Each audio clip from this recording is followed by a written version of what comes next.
Assalamualaikum warahmatullahi wabarakatuh. Selamat siang, Ibu dan teman-teman sekalian. Pernahkah Anda membayangkan tinggal di dekat bandara, mendengar deru pesawat setiap saat, baik siang maupun malam?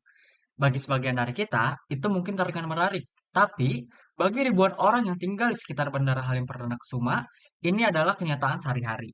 Hari ini, saya akan mengajak Anda untuk melihat lebih dalam terkait analisis tingkat kebisingan akibat lalu lintas udara di Bandara Halim Perdana Kusuma dengan pendekatan akustik lingkungan.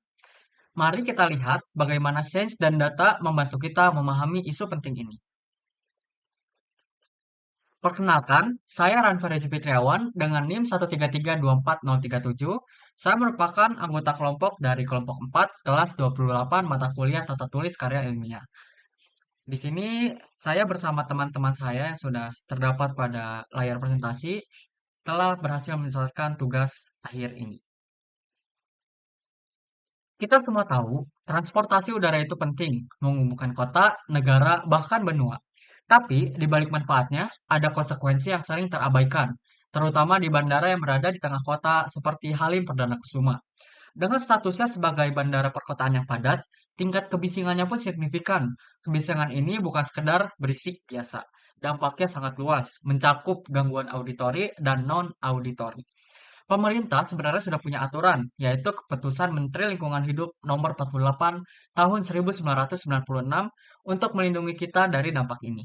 Namun, sayangnya di lapangan seringkali tata guna lahan tidak sesuai dengan zonasi kebisingan yang direkomendasikan, seperti yang terjadi di Kelurahan Jati Cempaka.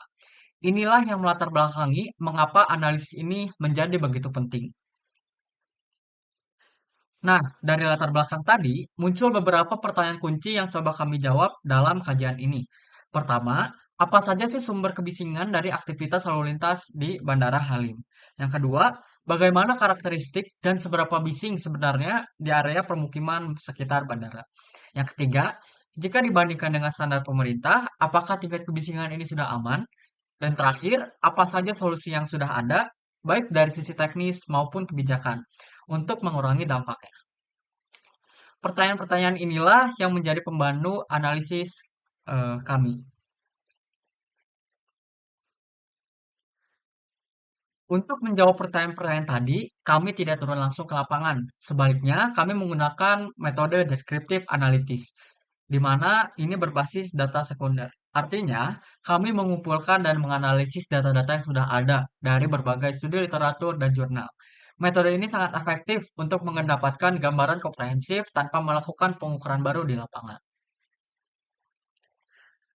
Sebelum kita melangkah lebih jauh ke data, mari kita samakan dulu persepsi kita mengenai beberapa istilah kunci. Pertama, apa itu kebisingan? Secara sederhana, ini adalah bunyi yang tidak diinginkan, yang bisa mengganggu kesehatan dan kenyamanan kita. Kemudian ada istilah lalu lintas, yang merujuk pada pergerakan bolak-balik yang menghubungkan satu tempat dengan tempat lainnya. Dalam konteks kita, tentu yang dimaksud adalah lalu lintas udara. Selanjutnya adalah bandara. Ini adalah sebuah kawasan khusus untuk pesawat mendarat, lepas landas, dan melayani penumpang serta kargo.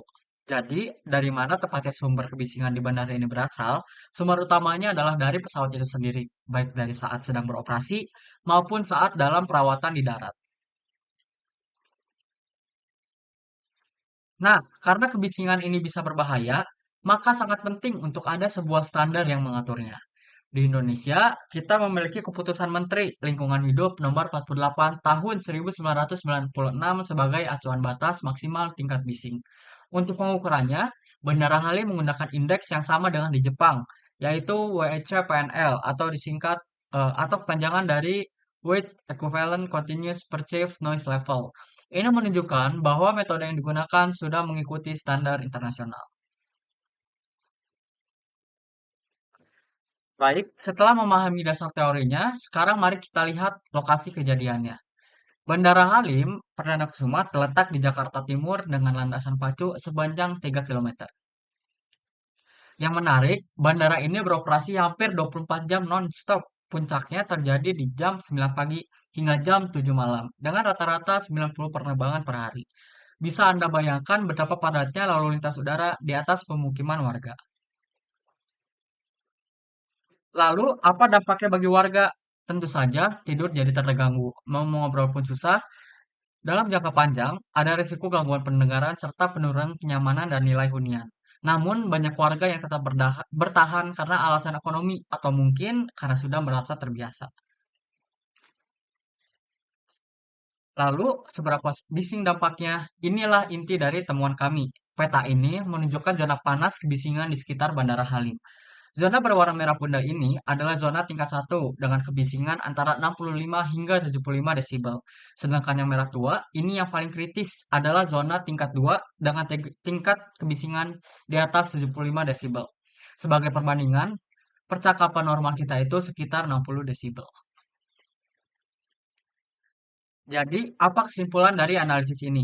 Pertama, sumber bising utamanya adalah tingginya jumlah penerbangan dari dan jenis pesawat, terutama pesawat militer. Kedua, area sekitar bandara terbagi menjadi dua zona kebisingan dengan tingkat paling parah di atas 75 desibel. Ketiga, dan yang ini yang paling penting, tingkat kebisingan di area pemukiman telah melebihi ambang batas aman yang telah ditetapkan pemerintah. Meskipun sudah ada regulasi seperti Kepmen LH nomor 48 tahun 1996 sebagai standar, kenyataannya di lapangan masih belum sesuai harapan. Lalu, apa yang kita bisa lakukan? Kajian ini merekomendasikan beberapa hal.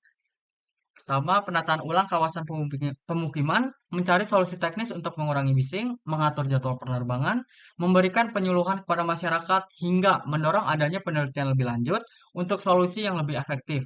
Ini bukan masalah yang mudah, tapi bukan berarti tidak ada jalan keluarnya. Demikian paparan singkat mengenai analisis tingkat kebisingan di sekitar Bandara Halim Perdana Kusuma. Isu ini mengingatkan kita bahwa di balik kemajuan teknologi dan konektivitas, ada aspek lingkungan dan sosial yang tidak boleh kita lupakan. Semoga apa yang saya sampaikan bisa memberikan wawasan baru bagi kita semua. Terima kasih atas perhatiannya. Sekarang saya persilahkan jika ada pertanyaan.